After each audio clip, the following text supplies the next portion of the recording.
नमस्कार, मैं राजेश सूडिया। स्वागत है आपका डीआरटी न्यूज में। अलवर जिले की किशनगढ़बास पंचायत समिति की ग्राम पंचायत मीरका के वर्तमान सरपंच प्रताप यादव सरपंच पद पर रहते हुए पंचायत के किन किन मुद्दों एवं किन किन विकास कार्यों को देंगे प्राथमिकता। आइए सुनते हैं डीआरटी न्यूज स्पेशल मीटिंग के दौरान हुई विशेष वार्ता को। न्यूज चैनल में आपके साथ संवाददाता वीर सिंह। तो आज हम पहुंच चुके हैं ग्राम पंचायत मीरका के अंदर। पंचायत समिति किशनगढ़बास जिला अलवर जो यहाँ के वर्तमान सरपंच हैं श्री प्रताप यादव, तो इनसे आज खास मुलाकात के अंदर अपने बात करेंगे कि इनकी ग्राम पंचायत के क्या मुद्दे हैं, क्या मसले हैं, किन उद्देश्यों को लेकर ये चुनावी मैदान में आए थे।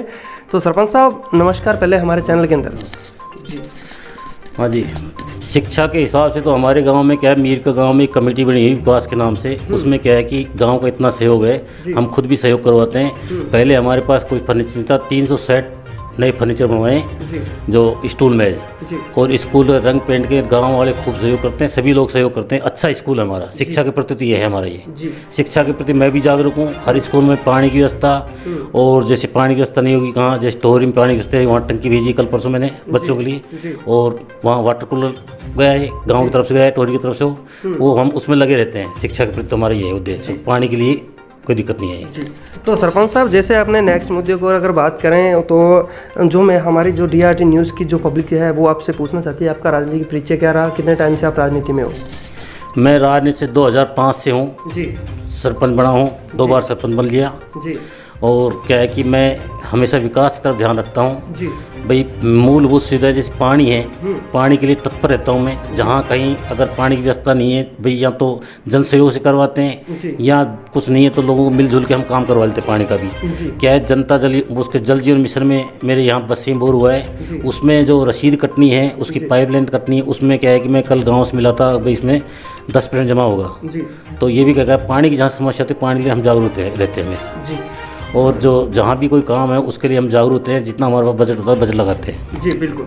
तो सरपंच साहब मेरा नेक्स्ट सवाल आपसे रहेगा, जो अपनी शिक्षा की बात चल रही थी, बालिका शिक्षा की, देखा जाता है जो ग्रामीण क्षेत्र होते हैं उसके अंदर बालिकाओं को हर क्षेत्र में पीछे रखा जाता है। अगर यहाँ की बात करें तो बालिका शिक्षा का इस अपने क्षेत्र के अंदर ग्राम पंचायत के अंदर क्या स्तर है? मेरे यहाँ बालिका शिक्षा बहुत अच्छी है। मेरे यहाँ की जो बच्चियाँ हैं वो नेशनल खेल के आ चुकी हैं, बहुत होशियार बच्चियाँ हैं। और अभी भी क्या है कि एक परीक्षा हुई उसमें भी इनाम लेके आए बाहर से। हमारे तो यहाँ बच्चियाँ सबसे होशियार, बच्चों से ज़्यादा होशियार बच्चे हैं हमारे यहाँ पे, हमारे मीरका में यहाँ पंचायत। तो हमारे तो क्या 2 बार तो राष्ट्रीय लेवल खेली है, नेशनल लेवल बच्चियाँ जी। तो बच्चे हमारे बहुत अच्छे आगे जी।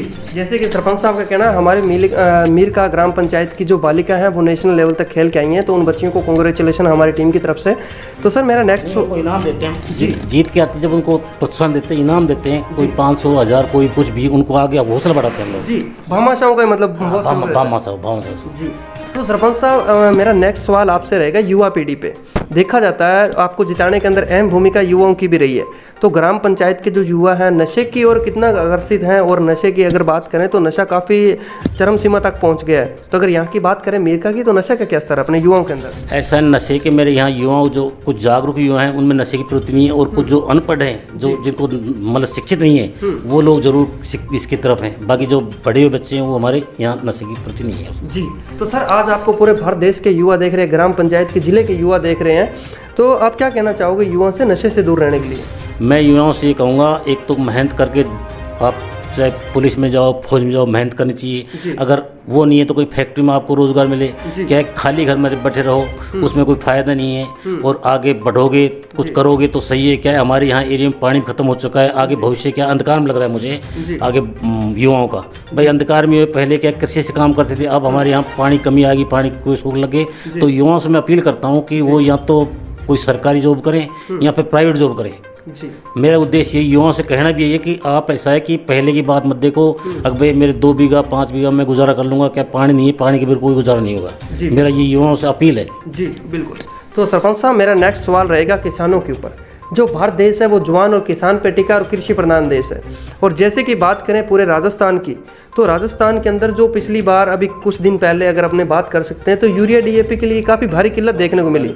तो किसान थे जो दर दर भटक रहे थे, लंबी लंबी लाइनें देखने को मिली। तो अपनी ग्राम पंचायत की बात करें तो यहाँ के किसानों का क्या स्तर था?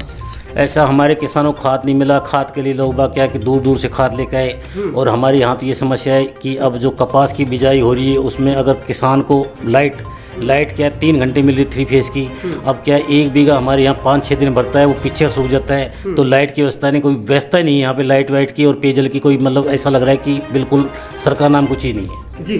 और अगर जीएस की बात करें अपने जीएसएस ग्राम सेवा सहकारी समितियों के अंदर, तो वहाँ क्या स्तर रहा, जैसे यूरिया डीएपी के लिए वहाँ भी आपूर्ति हो पाई है या नहीं? ऐसा है कहीं पे कोई पूर्ति नहीं, ना सोसाइटी पूर्ति हुई। लोग ऐसा है यहाँ तो हरियाणा से लेकर आए, यहाँ कहीं फर्जीत बने, इसमें क्या करे, खाद डालना है चाहे नकली हो चाहे कैसा भी मिला जैसे डाला उन्होंने। अब क्या है किसान तो इतना पीड़ित है इस टाइम की, ना तो उसको यूरिया मिलता था ना डीएपी मिलता था। और एक सबसे मोटी समस्या लाइट की।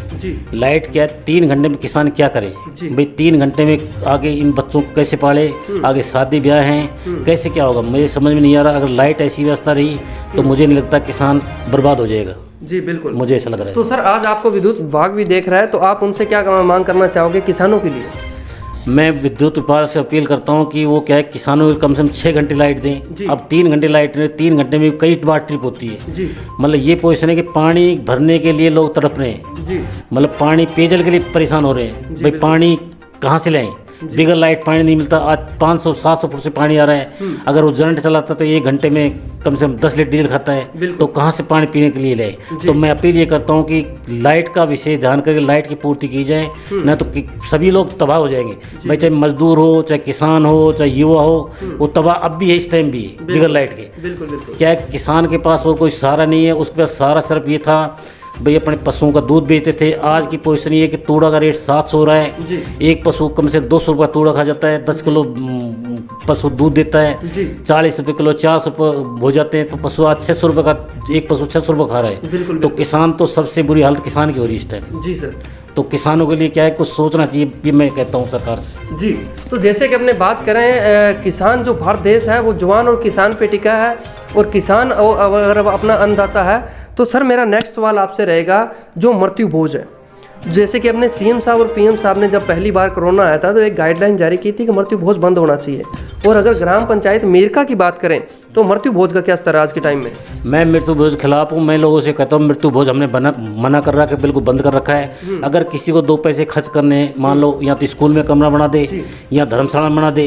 हमारे सिस्टम ये है कि अगर कोई बुजुर्ग गुजरता है तो शमशान घाट को पैसा लगा देगा या स्कूल में लगाएगा। हमारे यहाँ मृत्यु भोज नहीं चलता है, हम मृत्यु भोज को विरोध है। मैं खुद तो विरोध करता हूँ और लोग भी विरोध करते हैं। अगर मृत्यु भोज से कोई फायदा नहीं है, उस पैसे को क्या है या स्कूल में लगाओ या कोई शमशान घाट में लगाओ या आप धर्मशाला लगाओ उस पैसे। जी, तो सरपंच साहब की सोच को सलाम है हमारा। जैसे कि सरपंच साहब ने कहा कि जो अपने फालतू का इन्वेस्टमेंट है, लोगों को अपने खाना खिलाते हैं, और उस पैसे को अगर सही उपयोग में लिया जाए तो बच्चों की शिक्षा के अगर लगाया जाए या स्कूल के लिए लगाया जाए तो वो एक बहुत बड़ी पहल है। तो सरपंच साहब जैसे कि हम बात करें 2 साल का आपका कार्यकाल भी पूर्ण हो चुका है, और बात आ जाती है विकास कार्यों पे, तो 2 सालों के अंदर क्या कुछ आपने अभी तक विकास कार्य करवा दिए हैं? क्या विकास कार्य प्रगति पे चल रहे हैं?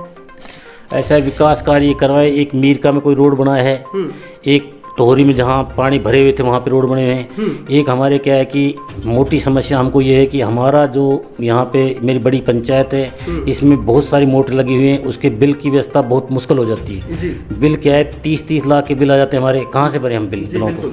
तो ये हमारे लिए बहुत सबसे मोटी समस्या है भाई, हम तो बिलों में पूरे हो जाते हैं। बिल्कुल ये समस्या हमारे लिए। तो विकास का जितना पैसा आएगा वो लगा देंगे भाई। जैसे सांसद महोदय ने दिया है 5 लाख रुपए और मोहम्मद माथुर ने दिया है कुछ पैसा पेयजल के लिए।